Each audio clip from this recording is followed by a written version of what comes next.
आता बातमी कोल्हापूरमध्ये ते कोल्हापूर जिल्ह्यातील इंगळी गावाच्या हद्दीमध्ये अघोरी प्रकाराची पूजा केल्याचा धक्कादायक प्रकार समोर आलाय। 8 ते 10 तरुणांनी मध्यरात्री गावामध्ये फिरून अघोरी पूजा केल्याचा व्हिडिओ सध्या व्हायरल होतोय। मध्यरात्री तरुण गावामध्ये फिरत असल्याचा सीसीटीव्ही व्हिडिओ सध्या व्हायरल झालेला आहे। ऐन दिवाळीमध्येच अघोरी पूजा केल्याचा प्रकार उघड झाल्यामुळे नागरिकांमध्ये सध्या भीतीचं वातावरण आहे। कोल्हापूरमधले आपण ही दृश्य बघतोय, सीसीटीव्हीची दृश्य आहेत। काही तरुण अघोरी कृत्य करताना यामध्ये आपल्याला जाताना दिसतात। दरम्यान या सगळ्या प्रकरणाची पोलिसांकडून चौकशी सुरू आहे। नेमका काय प्रकार घडलाय हे पोलीस तपासामधून आपल्या समोरील, मात्र कोल्हापूर जिल्ह्यातील इंगळी गावाच्या हद्दीमध्ये हा सगळा प्रकार घडलाय। अघोरी प्रकाराची पूजा केल्याचा धक्कादायक प्रकार समोर आलेला आहे। जवळपास 8 ते 10 तरुण या दृश्यांमध्ये आपल्याला दिसतात आणि मध्यरात्री गावामध्ये फिरून अघोरी पूजा केल्याचा व्हिडिओ सध्या व्हायरल होतोय। हा नेमका सगळा प्रकार काय आहे, कशासाठी तरुण फिरत होते, हे सगळं पोलीस तपासांती समोर येईल। या संदर्भातली अधिकची माहिती आपण घेऊया। ज्ञानेश्वर साळुंखे आमचे प्रतिनिधी सध्या आपल्या सोबत आहेत। ज्ञानेश्वर, हा काय नेमका प्रकार आहे? सीसीटीव्ही व्हिडिओ सध्या व्हायरल होतोय।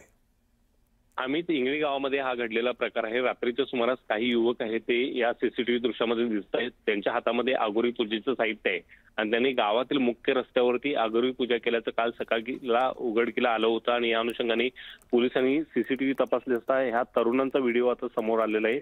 जनावरांचं काळीज ठेवून त्यांनी ही अघोरी पूजा केली होती। या पूजेचं नेमकं कारण काय याचा पोलीस आता तपास करताना पाहायला मिळते। 4 ते 5 जणांना या संदर्भातलं आहे ते पोलिसांनी ताब्यात घेतलेलं आहे आणि त्यांच्याकडून या संदर्भातली चौकशी करताना पोलीस पाहायला मिळतात। हे तरुण आहेत ते रात्रीच्या सुमारास केळी आणि इतर साहित्य घेऊन आहेत ते गावामधल्या एका रस्त्यावरती भटकताना दिसत आहेत आणि या तरुणांनीच हे कृत्य केल्याचा संशय आहे तो पोलिसांना आहे आणि त्या अनुषंगाने पोलिसांनी आता तपासाची चक्र आहे ते फिरवल्याचं पाहायला मिळते। कुणाच्या सांगण्यावरून केलं आणि या पूजेच्या माध्यमातून नेमकं त्यांना काय साध्य करायचं होतं याचा शोध आणि तपास आता पोलीस करताना पाहायला मिळते। या तपासामध्ये आता काय उघडकीला येते हे पाहणं महत्त्वाचं असणार आहे। मात्र आतापर्यंत 4 ते 5 संशयितांना पोलिसांनी ताब्यात घेतल्याची माहिती आहे ते या ठिकाणी मिळताना पाहायला मिळते।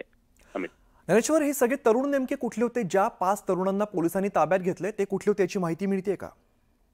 इंगळी या गावातलेच हे सगळे तरुण आहेत। गावातल्या तरुणांनीच हे सगळं कृत्य केल्याचं आता समोर आलेलं आहे। त्यांनी नेमकं यासाठी कोणत्या भोंदीबाबाचा आधार घेतला होता, त्यांना कुणी हे कृत्य करायला लावलं आणि पूजेचं साहित्याने जनावरांचं काळीज नेमकं त्यांनी कुठल्या जनावराला मारून आणलं हे सगळं आता पोलीस तपासामध्ये पोलीस तपासानंतर या सगळ्या गोष्टी उघड होतील। धन्यवाद ज्ञानेश्वर या सगळ्या सविस्तर माहितीसाठी।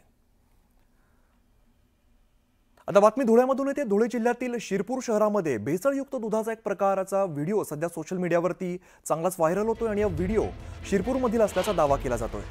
शिरपूर शहरातील एक दूध विक्री दुकानामधून हे दूध खरेदी केलेलं होतं आणि काही तासांमध्ये ते दूध खराब झालं आणि विशेष म्हणजे दूध उकळल्यानंतर ते अक्षरशः रबरासारखं झाल्याचं दिसतंय।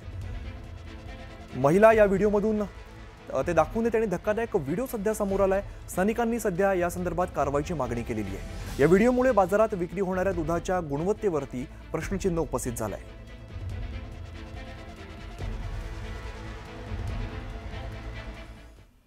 पुढे जाऊया। मुंबई महापालिका निवडणुकांसाठी आता राजकीय पक्षांकडून मोर्चे बांधणी सुरू झाली आणि अशामध्येच काँग्रेसच्या भाई जगतापांपाठोपाठ समाजवादी पक्षाच्या अबू आझमी यांनी सुद्धा स्वबळाचा नारा दिलाय। आगामी पालिका निवडणुका मवियासोबत लढणार नाही असं त्यांनी स्पष्ट केलंय। आम्ही सर्वधर्म समभाव मानणारे असून कोणत्याही धार्मिक आणि प्रादेशिक पक्षासोबत जाणार नसल्याचं आझमींनी स्पष्ट केलंय। यापूर्वी काँग्रेसच्या भाई जगताप यांनी सुद्धा मुंबई महापालिका निवडणूक स्वबळावरती लढवण्याचे संकेत दिले होते। उद्धव आणि राज ठाकरेंसोबत जाण्यास इच्छुक नसल्याचं जगतापांनी सांगितलं होतं। ठीक आहे ना, ही त्यांची भूमिका आहे। त्यांना असं वाटत असेल की त्यांची फार ताकद आहे आणि मतांचं विभाजन करून ते भारतीय जनता पक्षाला मदत करू इच्छितात, तर नक्कीच ते त्यांच्या कार्यामध्ये सफल होतील असं मला वाटत नाही। दरम्यान स्थानिक स्वराज्य संस्था निवडणुकांमध्ये मवियामध्ये स्वबळाचे सूर घुमू लागलेत। काँग्रेसचे भाई जगताप आणि समाजवादी पक्षाने स्वबळाचा नारा दिलाय। यावरून भाजप प्रवक्ते केशव उपाध्ये यांनी मवियाला टोला लगावलाय। निवडणुका जवळ येतील तसा तसा मवियातील लाथाळ्या समोर येतील। फेविकॉल का जोड हे नारा देत सुरू झालेला प्रवास आता ये जोड नहीं लोड इथपर्यंत समोर येऊन पोहोचल्याचा टोला सुद्धा त्यांनी लगावलेला आहे। सीएम पद परत मिळणं शक्य नसल्याने उद्धव ठाकरेंना काँग्रेसची गरज राहिलेली नाही। राज ठाकरेंचा पक्ष अस्तित्वापुरती साथ देऊ शकतो असं वाटल्याने त्यांच्या शिवतीर्थावरती फेऱ्या सुरू असल्याचा टोला सुद्धा त्यांनी लगावलाय। विरोधकांच्या कोणत्याही आघाडी युतीला तत्व विचार नसतो, तसंच केवळ भाजप विरोध या भूमिकेतून एकत्र आलेली ही पक्ष आहेत, तेव्हा या मव्याचं काय होणार हे सांगायला कोणा भविष्यवेत्याची गरज नाही, असंही केशव उपाध्यांनी म्हटलंय.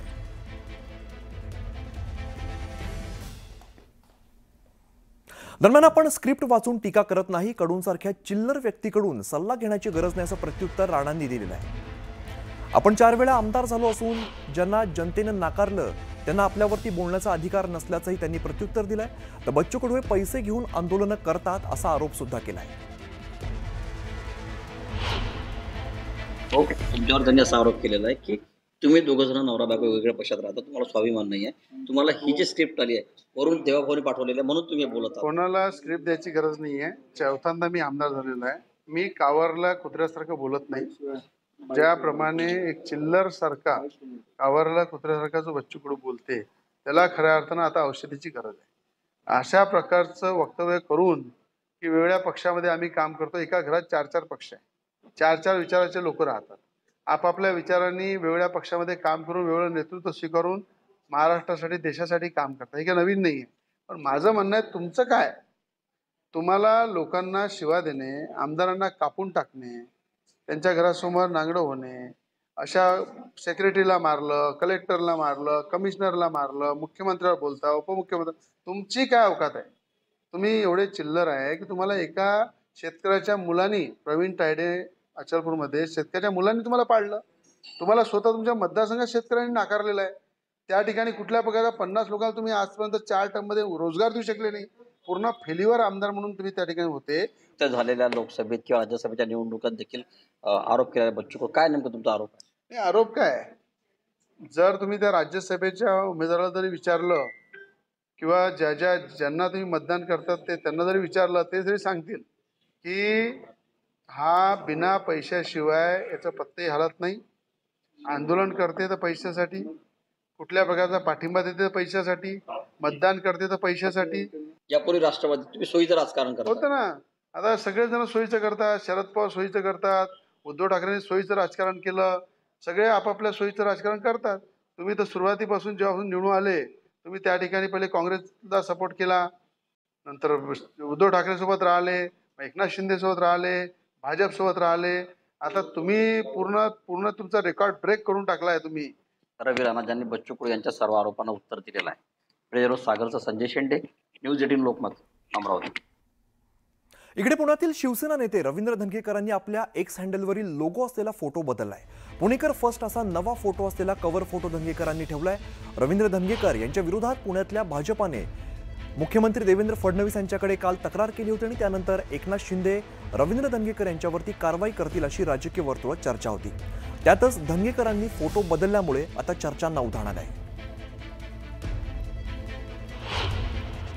लढा आणि लढण्यासाठी पुणेकर जे बल देतात त्याच्यामध्ये असंख्य पक्षाचे कार्यकर्ते असतील, नेते असतील, ते ज्या पद्धतीने पाठिंबा देतात. महावीर आपल्या जैन समाजाचे काही महत्त्वाचे लोक आहेत तेही पाठिंबा देतात. भारतीय जनता पार्टीमधले अनेक लोक फोन करून सांगतात की जे चाललंय हे चुकीचं चाललंय आणि ह्या विकृतीच्या विरोधात तुम्ही बोलताय, ह्याच्यासाठी मला तुम्हाला पाठिंबा आहे. त्यामुळे सत्यमेव जयते, सत्य हे कधी लपून राहणार नाही. आणि हा सगळा भ्रष्टाचार उघड्या डोळ्याने बघत असेल तर पुढची पिढी येणारी माफ करणार नाही. कारण तुम्ही काय करत होता हे विचारतील त्यावेळेला आपल्या इतिहासात आपल्यावर काळी फुल्ली लागेल. तर ती काळी फुल्ली न लागण्यासाठी आपल्याला आता लढावं लागणार.